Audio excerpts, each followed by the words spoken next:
Tokoh Kota Bogor Dodi Rosadi memberikan sejumlah kriteria tentang syarat untuk pemimpin Kota Bogor 2024-2029. Mengingat tantangan Kota Bogor ke depan semakin kompleks.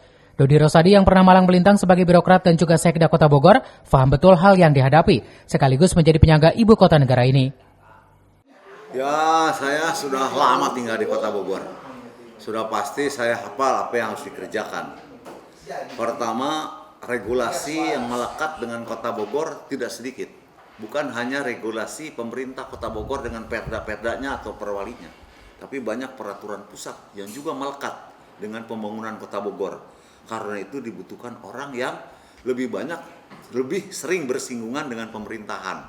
Makanya saya lebih cenderung kalau ke depan pemimpin itu yang banyak berhubungan dengan pemerintahan, khususnya bukan mengecilkan yang lain, khususnya orang-orang pernah menjadi PNS atau zaman sekarang disebut ASN.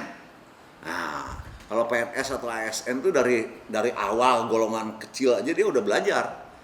Dia tahu mana lurah sama camat, mana yang lebih tinggi, kepala seksi dengan kabid, mana yang lebih tinggi, dia tahu itu. Harus bikin surat seperti apa, dia tahu. Tata tertib pemerintahan. Itu. Kedua, orang yang pernah lahir dan besar di Bogor. Itu pasti lebih mengenal watak dan karakteristik orang Bogor.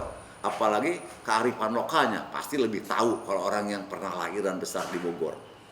Pasti lebih mengenal warga Bogor itu seperti apa isinya. Meskipun heterogen, tetap heterogennya tetap masih memperlihatkan kerukunan di Bogor itu.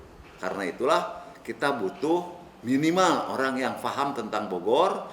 Syukur kalau dia mantan ASN atau PNS karena dia tahu peraturan dan juga ngerti politik pasti karena ini kan jabatan politik. Yang mau nggak mau ya harus bergelut dengan politik lah, harus melibatkan orang-orang yang bergelut dengan politik. Kira-kira orang yang seperti itulah, dan masih banyak program yang harus dikerjakan di Bogor, terutama untuk mengentaskan kemiskinan.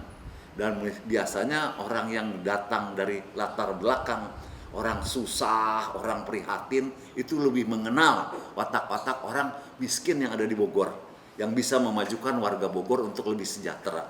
Kalau lebih seperti itu karakteristiknya pemimpin Kota Bogor ke depan. Tim Liputan melaporkan.